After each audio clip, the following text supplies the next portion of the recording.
Welcome back students. बिस्मिल्लाहिर्रहमानिर्रहीम। आज हम फर्स्ट ईयर की क्लास में हैं। फर्स्ट ईयर की क्लास में आज का हमारा जो टॉपिक है वो रिलेवेंट है स्टेशनोमेट्री के हवाले से।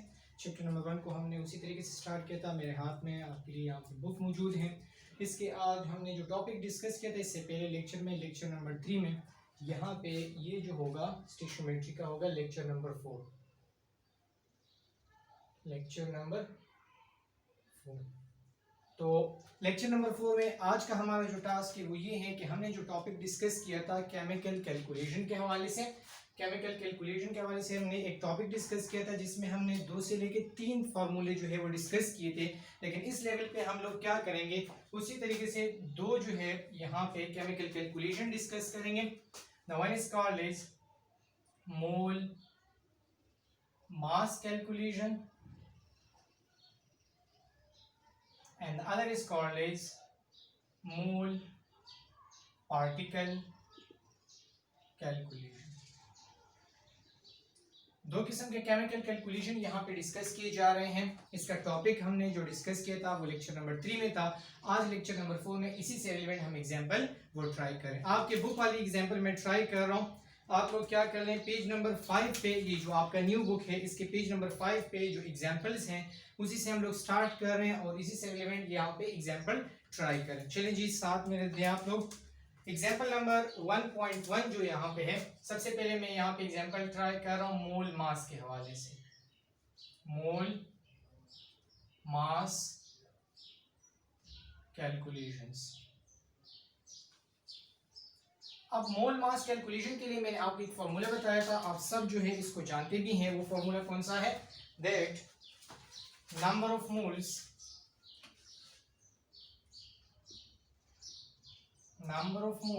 Is equal to mass divided by molar mass. ये कौन सा फॉर्मूला? ये है मोल मास कैलकुलेशन के हवाले से। ठीक हुआ। अब आप यहाँ पे क्या कर लें, हम लोग क्या करें, यहाँ पे एग्जाम्पल नंबर 1.1 को यहाँ से इसी से रिलेवेंट ट्राई कर रहे हैं। क्वेश्चन मैं लिख रहा हूँ आपके लिए, एग्जाम्पल 1.1। क्वेश्चन है how many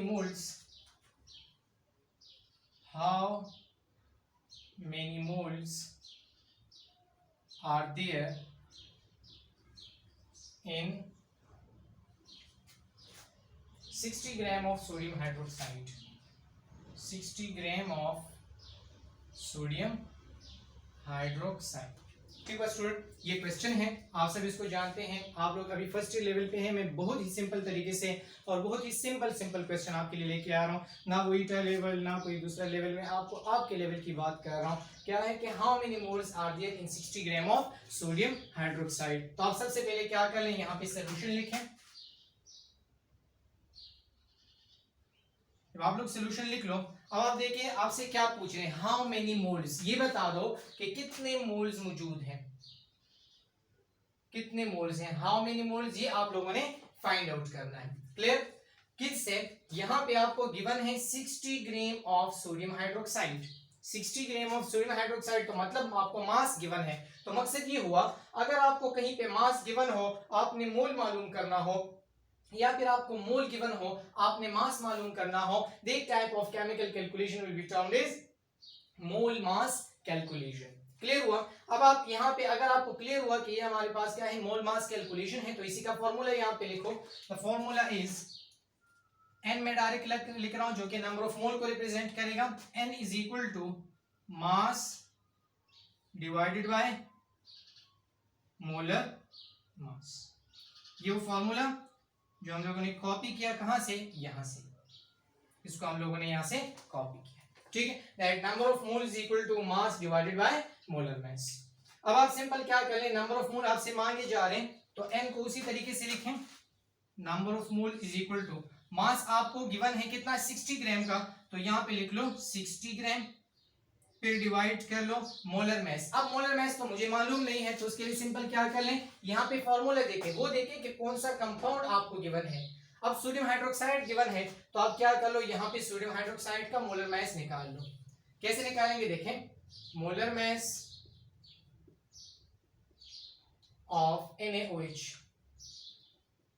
will be equal to, ये कितने के बराबर होगा, इसका फॉर्मूला देखें, सोडियम हाइड्रोक्साइड है, सो NaOH लिखो, सोडियम का एटॉमिक मास चेक कर लें 23 है, पीरियोडिक टेबल में ऑलरेडी गिवन, ऑक्सीजन का 16, हाइड्रोजन का 1, द रिजल्ट विल बी 40, और मोलर मास के लिए यहाँ पे जो यूनिट होता है वो होता है ग्राम मोल इनवर्स या per mole, this will be the answer.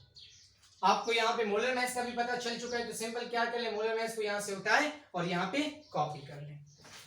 So now 40 gram mole inverse, 40 gram mole inverse. अब आप देख लें कि यहाँ पे ग्राम जो है इस ग्राम के साथ कैंसिल, 0 0 के साथ cancel, 6/4 is equal to 1.5, the result will be 1.5। So now n is equal to 1.5 mole and this is the required answer. This is the required answer of example 1.1. इसको कॉपी कर लें, बहुत ही आसान एग्जाम्पल, बहुत ही simple question. मैं इसी वजह से मैंने आपके लिए ये बुक लिया हुआ है ताकि वो एग्जाम्पल ट्राई करूं जो आपके कोर्स में है। चलिए जी, एग्जाम्पल 1.2 को जरा ट्राई करते हैं, देखते हैं कि वहां पे गिवन डेटा क्या है। आ जाए जी,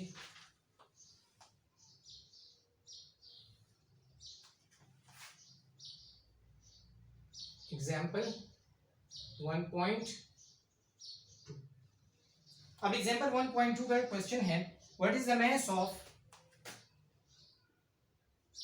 व्हाट इज द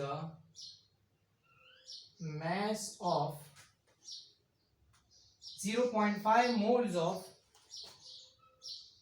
ये है बुक के पेज नंबर 6 पे, ठीक, 0.5 moles of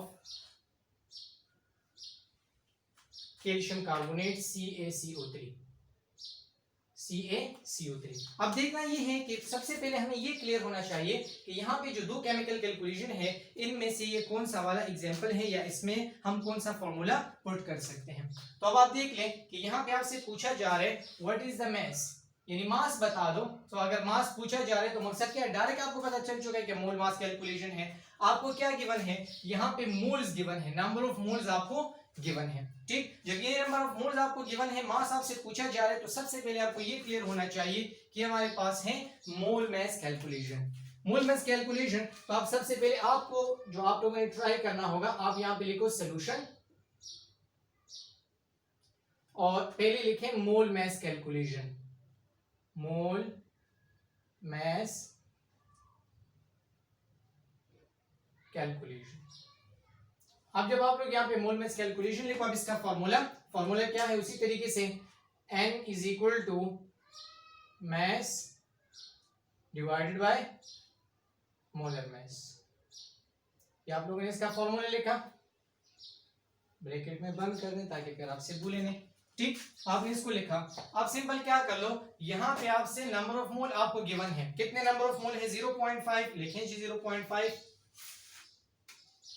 net number of mole is equal to 0.5, साथ में यूनिट भी लिखें मोल, ठीक। इसी तरीके से इक्वलिटी का साइन। अब रिजल्ट क्या है, मास आपसे पूछा जा रहा है, मास लिखो। मोलर मास आपको नहीं है गिवन, मोलर मास आप लोगों ने खुद ही इसको ट्राई करना होगा। तो यहां पे लिखो molar mass of calcium carbonate CaCO3 का आपने मालूम करना है, ठीक। अब सिंपल क्या करें, देखिए कैल्शियम का ऑलरेडी आपको वहां पे पीरियोडिक टेबल में गिवन होगा 40 है, तो आप यहाँ पे लिखो 40, फिर प्लस कर लो, कार्बन का 12 होता है पीरियोडिक टेबल में, यहाँ पे 12 लिखो, ऑक्सीजन का 16 होता है और कितने ऑक्सीजन है 3, तो यहाँ पे मल्टीप्लाइड बाय 3 कर लो, multiplied by 16 multiplied by 3 is equal to 48। तो अब आपके पास रिजल्ट क्या बनेगा, 40 plus 12 plus 48, the result will be 100। और इसके लिए यूनिट क्या होगा, जिसे मैंने आपको यहाँ पे बता दिया, ग्राम पर मोल या मोल इनवर्स। ये आपको यहाँ पे इसके आपने क्या किया, इसका मोलर मास कैलकुलेट किया, किसके लिए, कैल्शियम कार्बोनेट के लिए। अब सिंपल तरीका ये है कि इसको यहाँ पे पुट कर लें ना, यहाँ पे मैं लिख रहा हूं 100 ग्राम मोल इनवर्स या पर मोल, ठीक हुआ। अब यहाँ पे देखो, यहाँ पे मोल इनवर्स है और वहां पे मोल है, तो ये मोल और मोल इनवर्स कैंसिल हुए बिकॉज ये डिवीजन में है ऑलरेडी, तो डबल डिवीजन में उसके साथ कैंसिल हो जाएगा। अब रिजल्ट क्या है, इस 100 को यहाँ पे शिफ्ट करेंगे तो मल्टीप्लाइड होगा, आपके पास रिजल्ट क्या बनेगा, 0.5 मल्टीप्लाइड बाय 100, यूनिट आपके पास ग्राम ही रह गया है, ठीक, is equal to mass. So now इसको जरा अच्छी तरीके से लिखें कि mass is equal to 0.5 multiplied by 100, unit क्या रह गया है आपके पास, ग्राम, ठीक। इन दोनों को मल्टीप्लाइड कर लें, so now mass is equal to 50 gram and this is the required answer. बहुत ही आसान है, बहुत ही सिंपल तरीके से हो सकता है और हो भी रहा है, ठीक है। आप इसको कॉपी कर लें। चलिए जी, नेक्स्ट हमारे पास है एग्जाम्पल 1.3। आप लोगों ने अगर इसको कॉपी किया तो मैं आगे जाके इसको खत्म कर रहा हूं। Come toward the second part of type of chemical calculation that is called as mole particle calculation.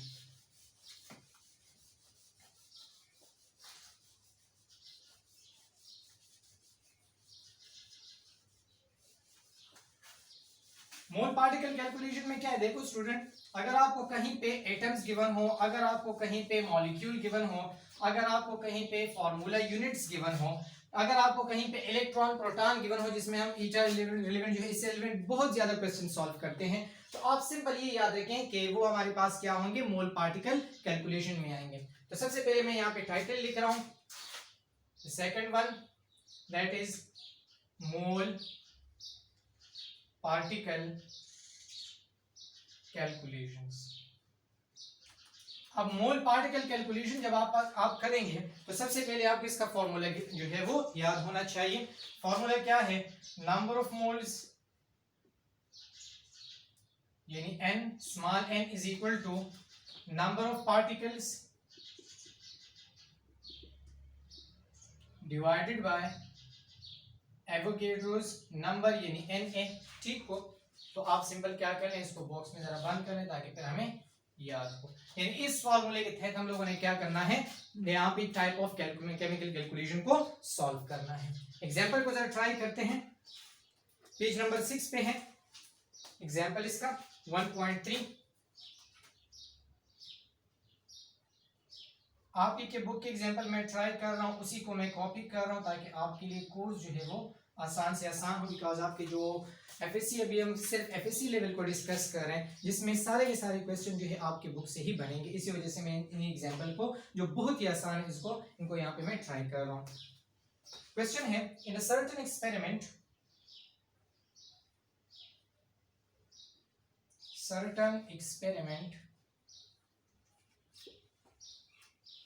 8.5 into 10 power 25 molecules of water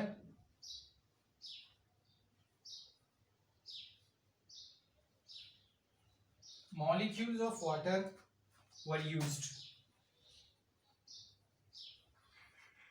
इतने यूज हो गए हैं। Calculate the number of moles of water. आपसे पूछा जा रहा है कि कितने नंबर ऑफ मोल जो है वो वाटर के यूज हुए हैं। सो उसको कैलकुलेट करो। Calculate the number of moles of water. यानी एक एक्सपेरिमेंट हुआ था जिसमें इतने नंबर ऑफ मॉलिक्यूल जो है वो क्या हुए थे, वो वाटर के यूज हुए थे। आप बता दो कि कितने मोल जो है वो इस एक्सपेरिमेंट में वाटर के यूज हुए हैं। ठीक, अब देखिए सबसे पहले आपने जिस तरह से कहा, आप ये मालूम करें कि कौन सा केमिकल कैलकुलेशन। इसको जरा देख ले, आपको पता चल जाएगा कि now these are basically number of particles, यानी मॉलिक्यूल है और मॉलिक्यूल क्या होते हैं, वो पार्टिकल्स हैं। तो आप सिंपल यहाँ पे इसको जरा हाईलाइट करें। आपने पेपर में करना नहीं है, मैं सिर्फ आपको बता रहा हूँ ताकि आपके लिए हाईलाइट हो। ठीक, कि नंबर ऑफ मॉलिक्यूल्स हैं तो मतलब ये तो पार्टिकल हो गए। ठीक, और मुझसे क्या पूछा जा रहा है, calculate the number of moles. Number of moles को क्या कर लो, उसको कैलकुलेट करो। तो मुझे ऑलरेडी पता चल चुका है that this is the second type of chemical calculation, that is basically mole particle calculation। आप जब इसका सॉल्यूशन करेंगे तो यहां पे लिखें सॉल्यूशन।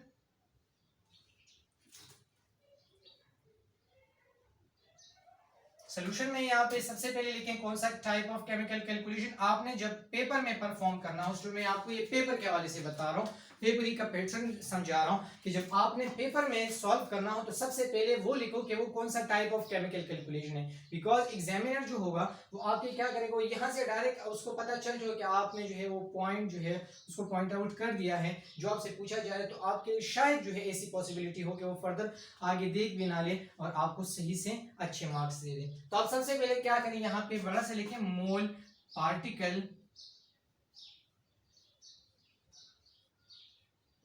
कैलकुलेशन। ठीक, इसी तरीके से आपने क्या करना होगा, पेपर में हाईलाइट करना होगा, अंडरलाइन करें। अब देखें इसका फॉर्मूला लिखें, number of moles is equal to number of particles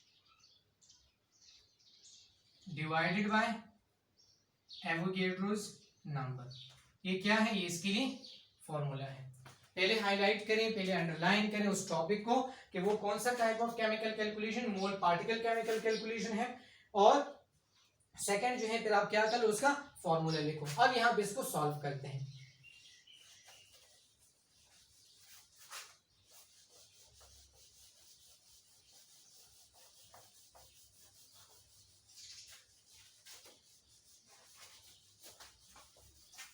आसान आसान एग्जाम्पल बताऊंगा आपको, फिर जब आप लोग इन चीज़ों को सीख लोगे तो फिर जो है हम आगे जाके जो है फिर ईटा लेवल को स्टार्ट करेंगे, और ईटा लेवल में जो है फिर अच्छे अच्छे कॉन्सेप्ट जो है और ट्रिक्स जो है उसके फिर फर्दर जो है वो जाके उसको सॉल्व करने की कोशिश करेंगे। चलिए जी हम स्टार्ट करें इसके सोल्यूशन को। तो मैंने आपसे जिस तरह कहा सोल्यूशन लिखें, फॉर्मूला लिखें, और अब क्या कर लें, अब आप ये बता दें कि मीन नंबर ऑफ पार्टिकल आपको गिवन है तो क्या करो, नंबर ऑफ मोल मैंने मालूम करने n, नंबर ऑफ पार्टिकल कितने हैं 8.50 इंटू 10 पावर 25 इंटू 10 पावर 25, फिर डिवाइड कर लो, एवोगैड्रो नंबर की वैल्यू ऑलरेडी हमने लेक्चर नंबर 3 में डिस्कस की है कि वो क्या है 6.023 इंटू 10 पावर 23 इंटू 10 पावर 23। अब आपके लिए मैं आसान सा तरीका ये बता रहा हूँ कि यहाँ पे 10 पावर 23 इसका भी बेस सेम है, यहाँ पे भी बेस 10 और यहाँ पे भी बेस 10 है, तो इसको ऊपर लेके जाए तो माइनस में चला जाएगा, तो रिजल्ट क्या बनेगा n is equal to 8.50 divided by 6.023 multiplied by 10 power 2 direct, because 25 से 23 माइनस हुआ, सो रिजल्ट में आपके पास क्या बनेगा 10 पावर 2। इसको डिवाइड करें, you will get the answer, the answer will be n is equal to 1.41 into 10 power 2 number of moles. ये आपके पास क्या बने, नंबर ऑफ मोल आप लोगों ने यहाँ पे कैलकुलेट कर दिए। बहुत ही आसान तरीका है, बहुत ही सिंपल क्वेश्चन है, लेकिन आप लोग क्या कर लें, अभी जो स्टूडेंट, मैं ये उन स्टूडेंट के लिए बता रहा हूँ जो अभी क्लास 10 से फर्स्ट ईयर में प्रमोट हुए हैं, ठीक है, आप लोगों के लिए बिगेनिंग है, स्टार्ट है, तो आप लोग क्या करें, इन चीज़ों की बहुत ज़्यादा प्रैक्टिस किया करें। आप लोगों ने ऑलरेडी क्लास 9 में किया हुआ है, लेकिन आप लोग यहाँ पे भी इसको ट्राई करते जाए। चलिए जी नेक्स्ट एग्जाम्पल को ट्राई करते हैं। एग्जाम्पल जो है यहाँ पे है पेज नंबर 7 पे, और एग्जाम्पल है 1.4।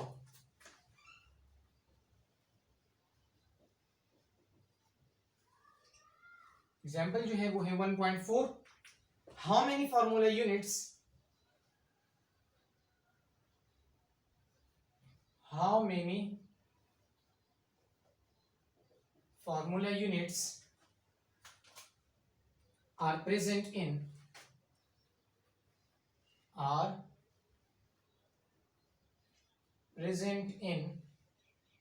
125 gram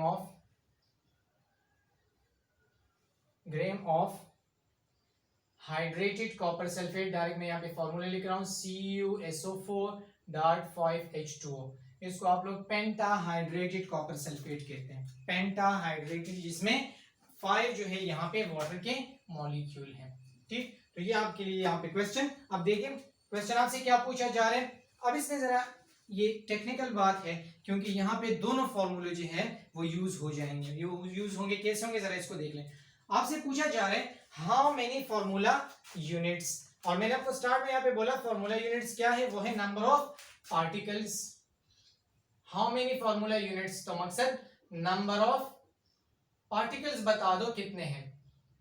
ठीक, किसमें, आर देयर इन 125 ग्राम, और अब ग्राम क्या है, वो तो मास है। तो अब बहुत स्टूडेंट जो है वो यहाँ पे कंफ्यूज हो जाते हैं कि अब हम लोग क्या करें। कौन सा फॉर्मूला यूज करें या कौन सा केमिकल कैलकुलेशन यूज करें। आपके लिए मैं सिंपल सा तरीका बताता हूं। आप लोग क्या करो, जो गिवन डेटा है, अब इन दोनों में से देखो, ये गिवन डेटा, ये आपसे पूछा जा रहा है, जो गिवन डेटा है उसी के पीछे लग जाओ, वही से आपका आंसर बनेगा। जो भी गिवन डेटा उसी के पीछे लग जाए, वही से आपको आपका आंसर मिलेगा। कैसे देखें, 125 ग्राम है, तो अगर इस ग्राम को मैं मोल में कन्वर्ट करना चाहूं, ऑलरेडी हो सकता है मोल मास कैलकुलेशन के थ्रू, ठीक। तो अब सबसे पहले क्या करें, यहां पे लिखो सोल्यूशन। क्या लिखें, सोल्यूशन लिखो। अब जब आपने सोल्यूशन लिखा और सबसे पहले यहां पे लिखो मोल मास कैलकुलेशन, यहां पे मैं 1 नंबर नाम दे रहा हूं, मोल मास कैलकुलेशन। समझ आ रही बात की, बहुत ही आसान है, जो गिवन डेटा है उसी के पीछे लग जाए, वही से आपको आपका आंसर मिलेगा। अब इसका फॉर्मूला लिखो, number of moles is equal to mass divided by molar mass, mass divided by molar mass, ठीक हो। तो अब रिजल्ट क्या है, देखो नंबर ऑफ मोल अगर मैं कैलकुलेट करना चाहूं तो बहुत ही सिंपल है। यहां पे मास आपको गिवन है कितना है, 125 ग्राम, किसका, हाइड्रेटेड कॉपर सल्फेट का, हाइड्रेटेड कॉपर सल्फेट का। तो क्या करो, नंबर ऑफ मोल मैंने मालूम करने हैं, ठीक। यहां पे मास कितना गिवन है, 125 ग्राम लिखो। अब क्वेश्चन यहाँ पे ये है, थोड़ा सा मसला होता है अक्सर स्टूडेंट को, जो है जो जैसे जो है वो डायरेक्ट प्रमोट होते हैं एफएससी में, वो ये कहते हैं कि अब ये तो एक कॉम्प्लेक्स मॉलिक्यूल है, एक होते हैं सिंपल मॉलिक्यूल, एक होते हैं कॉम्प्लेक्स मॉलिक्यूल। अब कॉम्प्लेक्स मॉलिक्यूल के लिए अक्सर स्टूडेंट जब यहाँ पे इसके लिए मोलर मास को कैलकुलेट करते हैं, वो एक गलती करते हैं। कैसी गलती करते हैं वो भी बताता हूँ। अक्सर हम लोग मैथमेटिक्स में डॉट का वर्ड यूज करते हैं, डॉट का सिंबल, और डॉट जो है वो मल्टीप्लाइड के लिए यूज होता है। मैथमेटिक्स की मैं बात कर रहा हूँ, डॉट जो है मल्टीप्लाइड के लिए यूज होता है। तो अक्सर स्टूडेंट क्या करते हैं, यहाँ पे इस डॉट की वजह से मोलर मास में से मल्टीप्लिकेशन को स्टार्ट कर जाते हैं, जिसकी वजह से उनका आंसर फिर गलत हो जाता है। आप सब क्या करो, आपको मैं इसका तरीका बताता हूँ। देखो फॉर्मूला लिखो, यहाँ पे copper sulphate, hydrated copper sulphate, CuSO4 dot 5H2O लिखा आप लोगों ने, ठीक। अब देखो कॉपर का मास कितना है पीरियोडिक टेबल में, 64, ठीक। सल्फर का कितना है, 32, प्लस कर लो 32। फिर ऑक्सीजन का 16 है, कितने ऑक्सीजन है, 4 oxygen, so 16 multiplied by 4 is equal to 64। सही हुआ। आप क्या कर लें, इन सब को आपस में ऐड कर लें, इसके भी बात छोड़ दो, जो हाइड्रेटेड है कितने वाटर मॉलिक्यूल उसको अभी छोड़ दो, इन सब को प्लस कर लो, आपके पास आंसर बन रहा है 160 का, 160 का आंसर बना। डॉट को भी छोड़ दो। पहले ये देखो कि एक वाटर का मास कितना होता है, 18 होता है ऑलरेडी, बिकॉज हाइड्रोजन का 1, सो 1 मल्टीप्लाइड बाय 2, ऑक्सीजन का 16, 18 होता है। 18 और कितने वाटर हैं, 5, सो 18 मल्टीप्लाइड बाय 5, 18 मल्टीप्लाइड बाय 5। इस डॉट की मैं बात नहीं कर, इसको अभी छोड़ दें, इसकी तरफ आ जाए। So 18 multiplied by 5 is equal to 90। अक्सर मसला अब आता है, इस डॉट की वजह से अक्सर स्टूडेंट 160 मल्टीप्लाइड बाय 90 करते हैं, ऐसे नहीं करना। इस डॉट की वजह से सिंपल आपने क्या करना है, यहां पे एडिशन का सिंबल लगाना है, एडिशन का सिंबल लगाना है। सो 160 प्लस 90 इज इक्वल टू 250 ग्राम पर मोल, 250 ग्राम पर मोल। सही हो। आप सिंपल क्या करो, आप लोगों ने मोलर मास को कैलकुलेट कर दिया है, आप क्या कर लें, यहां पे इसको पुट करें। चलिए डायरेक्ट यहां पे मैं कर रहा हूं इसको, 250 ग्राम पर मोल, ग्राम ग्राम के साथ कैंसिल, पर मोल ऊपर जाएगा, मोल बन जाएगा 125 divide by 250 is equal to 0.5। So number of mole is equal to 0.5 mole. उन लोगों ने हमारे साथ जो छेड़छाड़ किया था कि हम लोगों को मास गिवन दिया हुआ था, हमसे पार्टिकल पूछे जा रहे थे, हम लोगों ने होशियारी ये की कि हम लोगों ने उसी मास को मोल में कन्वर्ट कर दिया, ठीक। अब फर्दर क्या करना है, यहां पे इसको सेकेंड टाइप में कन्वर्ट करना है।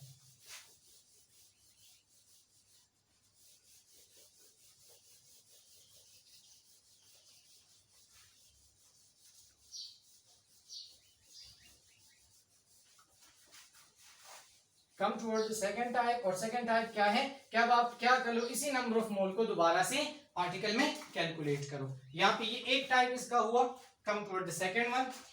यहाँ पे मैं लिख रहा हूं मोल पार्टिकल कैलकुलेशंस।